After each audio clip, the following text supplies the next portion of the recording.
Hello. So, something ain't right when you gotta do laundry and use the hotel, when you gotta use the hotel little shampoo packets for laundry detergent because you don't have any. Well, they, charge like almost $100 for a hotel room. But then, you have to provide your own doggone shampoo and stuff. I mean your own laundry detergent. But they give you shampoo, toilet paper, and change out your towels and do the housekeeping and stuff. But for laundry, you have to have your own detergent in your own quarters and stuff. So, but since I got the weekly rate is about $52 a night, but then you have to do the whole weekly rate. And it's not like the extended stay where you have to do only 3 nights, but now you have to do the whole weekly rate. But y'all know I'm gonna have to be back on the streets by Friday, so and until or unless I can get some more help. Because see, the guy yesterday, he told me that his first work check was only $100. So I think that if I can get regular work and by the time of the second check comes, or if the stimulus check comes, either one, then as long as I can keep that job, I won't have to need to ask for, help anymore. And hopefully I can get me a place, a roof over my head and stuff like that, or a car, but, a roof over my head pretty much. But some people are like, well, why don't you get a car and live in your car or something like that. But it's kind of harder because the idea that if you live in your car, it's police crack down on you and stuff like that. So I don't know, the idea of trying to figure out where to park and stuff. But they have certain campgrounds somewhat nearby, but not that close, but maybe within an hour's distance away. So, but I don't know. It's kind of scary because I never lived on a campground before, and I never went camping, actual camping before. Wait a minute, I think I may have been on a campground before, but for like a temporary, little, like say Bayou Signet in New Orleans, or you know something like that. But other than that, in actual like overnight camping at campgrounds, I don't have any experience with camping at all. So never had any physical overnight camping experiences or anything like that. So but anyway, that was just a little short little thing to talk about. But so as I said, I'm still gonna be needing, if anybody can donate, or up until at least my second check, or when the stimulus check comes, whichever comes first, or which, they keep delaying the stimulus check. So this other little thing I want to talk about, when I just went out to do my laundry and I saw two black vehicles and then a whole bunch of spaces full of empty spaces, and then on the other side it was two white vehicles parked right next to each other, like right outside. So it's like, it's not like people are getting mad at me, and they don't sound like they're being supportive of me. You know, the fake TI perps and the regular perps and so-called targeted individuals all react the same about me. Like when I mention, well, look, that's a doggone shame. Like 10 white cars all huddled together. Or I might be like, well, look at look at that white car right there, and the perp in the red shirt and one head. Like, who cares about white cars? Shut up about white cars. Nobody cares about white cars. Why you worry about that? This and that, whatever. Oh, that's foolishness or whatever. But they should take that anger towards the gang stalkers, doing that, rather than getting frustrated with me for pointing it out. So if you say something like that to me, I'm blocked, whether I'm talking to you on the phone or whether I'm doing, I mean, I don't talk about it all the time, but but that's what they've been doing. I mean, it's like they've been getting me with some red, but been doing more white and a little bit of black. Been getting me with a little bit black lately, and just a tiny bit of little blue every once in a while too. So I've seen the perps getting frustrated and talking, who cares about white cars, or shut up about white cars. That's how narcissistic abusers talk. Condemning me about pointing out white cars, or pointing out noise campaign, or pointing out whatever of my gang stalking and stuff like that. But people handpick who they want to make shut up. Because, for example, the guy named Planet Pat, you ain't going to make him shut up.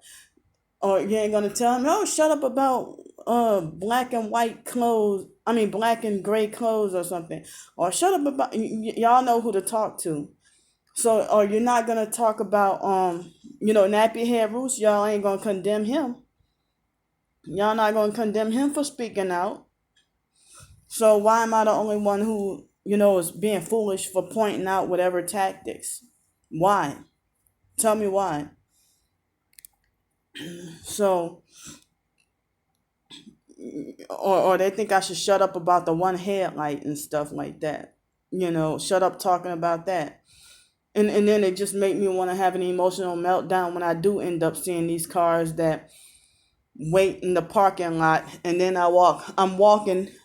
They wait.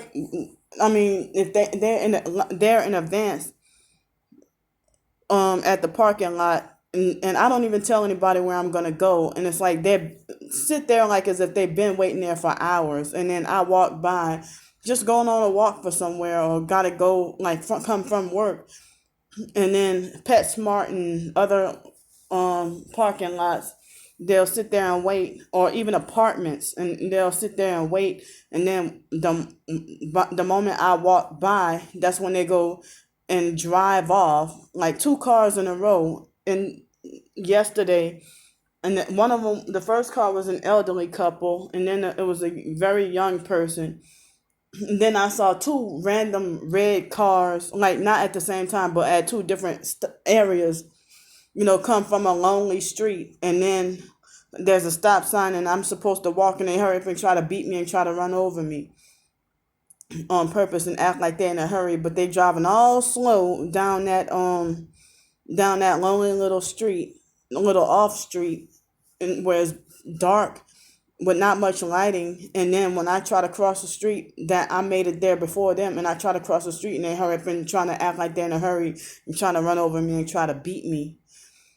If I'm already, and then like there'll be times when they're at the stop sign, and I make it there before them, and I try to cross the street, and then they like act like they're trying to run the stop sign. I have to hurry up and run back to avoid getting hit. So they'll try to make it like as if I do get hit by a car, it's always me who would be the one who would get blamed or at fault. So if these people trying to run over you, they trying to kill you, they stalk you, follow you around, they act weird, they don't act normal and stuff like that. They keep you in constant fear and all the time. So how is it that, I'm supposed to ignore the attempts on them trying to murder me and stuff? So it's like, that's why it's like people get frustrated with me. And so another thing is, people talk about regular stalking and gang stalking being hard to prove. So, okay, if it's hard to prove, how come if you're the targeted individual and they reverse it on you and lie and say that you're the stalker and you're the crazy one? Well, if a complete stranger say that you're crazy, how come that's so easy for people to believe? It's not that stalking or gang stalking is hard to prove. It's just that the Masonic, satanic, injustice, fake, wicked court system, they voluntarily, protect the wicked and throw out the case of the innocent. And so they'll try to use that to say that's why stalking is hard to prove. No, it's not hard to prove. You can show proof of your stalking, but it's like the judge, the Masonic, satanic, narcissistic judge will be unfair and throw the case out. But I'm thankful and glad that we have Jesus as our true judge, who will really judge all gang stalkers and put them in hell if they don't repent or change their ways. Because, if you can repent and change from being a gang stalker and turn to Jesus and, start doing the right thing, but then you'll have to be persecuted and be a targeted individual as well. But it's better, you got to choose heaven or money. You got to choose one. So it's like, I called the fake bodacious place earlier. One of the girls answered the phone. Well, I need more information. They said that she said that I'm not banned, but she said the police did come over. But, I don't think I can go over there anymore. I don't know if I can go over there anymore.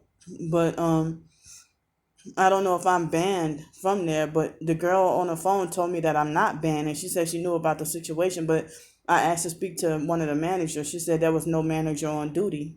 That's just an update of, that bodacious place from, if y'all were following me on my Candy Grandpre channel, y'all would know what I'm talking about, because I was wrongfully suspended on this channel for a week. They put me wrongfully on and unfairly on strike for a week on this channel.